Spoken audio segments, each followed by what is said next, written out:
Nevar nepateikt to, kas ir jāpasaka. Un tas, kas ir jāpasaka, nereti nevis tas, ko mēs gribam pateikt, bet tas, ko vajag pateikt. Ar sapratni to, ka mēs nevaram turpināt, kā mēs līdz šim esam darījuši lietas. Ir nepieciešama absolūti neizbēgama, transformatīva maiņa mūsu sabiedrībā. Un tas ir tas, ko ir jāsaka.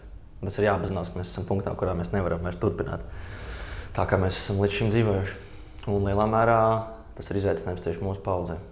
Varētu sākt ar sarunām. Kā es nesen pats sapratu, manuprāt, laba saruna ir tāda, kurā satiekas dažādas taisnības un nonāk pie kopīgas patiesības. Tas, manuprāt, ir sarunas pamatuzdevums. Angļu valodā, man liekas, ļoti labs variants, ar ko sākt, ņemot vērā pēdējo gadu radošumu un visādi tur, radošo industriju un kopienu, populāro diskursu.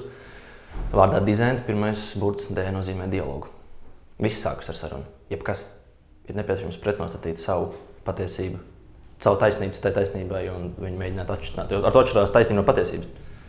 Taisnība ir subjektīvs viedoklis par objektīvu patiesību. Tāpēc saruna nepieciešama kā tās taisnības likt kopā un nonākt pie kaut kāda vienota, kas, manuprāt, arī ir debašu patiesais uzdevums, nevis apgāzt oponentu, bet kopīgi izmantojot oponentu argumentus pret sevi vērstos papildināt vienam otru. Esošajos apstākļos mūsu sabiedrībā, kura ārkārtīgi daudz kur maldās un skrien pakaļ ļoti daudz destruktīviem Rietumē Eiropas komfortiem, nesaprotot to, ka viņi ir absolūti neilgtspējīgi un ilgtermiņā vienkārši vada bezizejā. Mūsu sabiedrībā, manuprāt, nepieciešama ir provokācija. Bet provokācija, kas ir nevis disharmoniska un tendēta savu ego apmierināšanai, bet provokācija, kas ļauj notikt vai ļauj sākties sarunai. Nākotnē pieder kopienai, nevis individualitātei. Viņa pieder individualitātei, kas ir atradusi sev kopienā.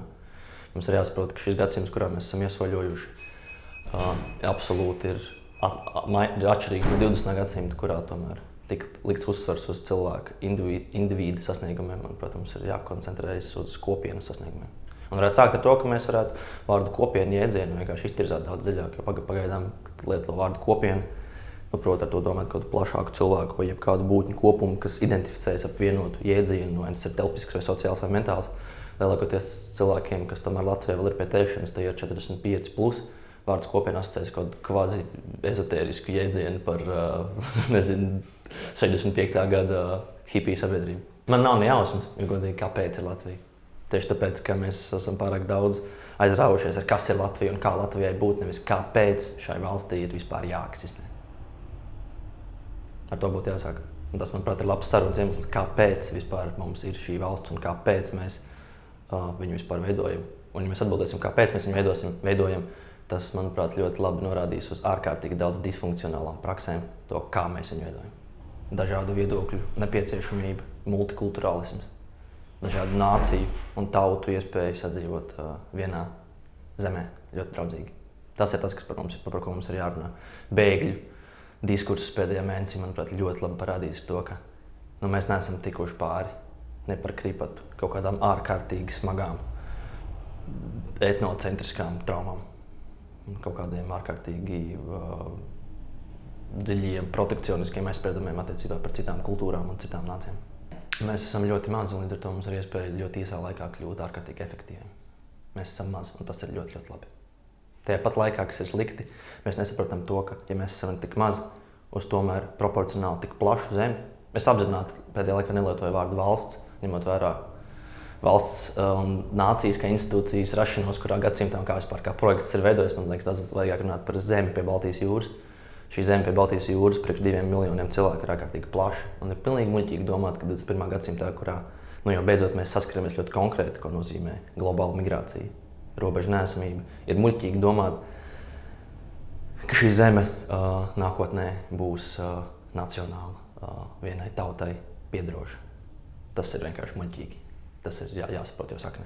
Mums ir jāiemācās sarunāties ne tikai pašiem savā starpā, bet arī ar citām tautām, lai nonāktu pie secinājuma, ka mēs te varam visi kopā šo veidot. Tas, kas man lika noticēt lampai, pirmkārt ir tas, ka, kā es teicu jau tiekoties pirmo reizi ar organizatoriem, saule ir neizbēgamība. Sauli mēs nevaram ieslēgt un izslēgt. Lampa ir izvēle. Lampu ieslēdzot, tu izgaismo, bet tu izgaismo tāpēc, ka tu vēlējies to izdarīt.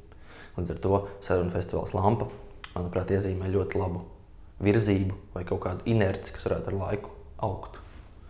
Ātrumā un kustībā par to, ka mums ir vienkārši iespēja radīt kaut kādu jaunu precedentu tam, kā mēs varam pavadīt 2 dienas vasarā, nevis trūli un bezjēdzīgi, jebkurā no Kurzemes vai Vidzemes kāpām, guļot smiltīs un nesaprotot neko. Mēs varam 2 dienas pavadīt intelektuālās sarunās. Manuprāt, festivāls Lampa ir ļoti, ļoti labs piedāvājums cilvēkiem, kas sen jau ir alkuši. Izpausties ne tikai radoši, bet arī intelektuāli. Bet bailes ir dabiska lieta. Bailes ir nepieciešams, jo bailes mūs disciplinē un neļauj darīt pilnīgi muļķīgas lietas, kaut kādas destruktīvas. Bailes ir vajadzīgas, bet bailes vajag saprast, bailes vajag izprast. Un tu viņas nevar izprast, viņas noslēpjot skapī. Skapis ir jāatver. Un viņu neatvērs neviens cits, kā tikai jaunā paudze. No jau man es esmu par to pilnīgi pārliecināts. Kur ir, tur rodas. Tāpēc arī, manuprāt, festivāls Lampa ir, kur ir. Un tur arī radīsies.